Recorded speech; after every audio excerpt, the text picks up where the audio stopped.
নামাজটা পড়ে এই যে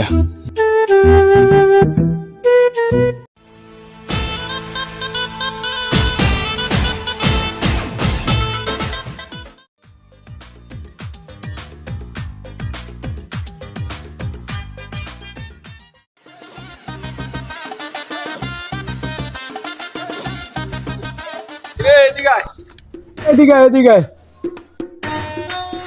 কই যাস বেটা টুবি টুবি বইরা মসজিদে যাইতেছে আসর নামাজ পড়তে। বাপুরে বাপু তুই শুক্রবার পর্যন্ত মসজিদে যাস না আজকে সুযোগ করে দিবি শোন তোরে কই, তুই তো সবই জানোস আমার ব্যাপারে। ওই যে সিনার লয় প্রেম করে তুই তো জানোস, অলে এত মনে করো যে আমার জীবনটা আমি দিয়ে দিতে পারি। ওই কইছে কি জানোস, নামাজ না পড়লে নাকি আমার লয় ব্রেকআপ খেয়ে দিব। এখন এই কারণে নামাজ পড়তে যাইতেছি। ভাই বাপ মার কথা শুনে নামাজ পড়ে না, গার্লফ্রেন্ডের কথা শুনে নামাজ পড়ে এবার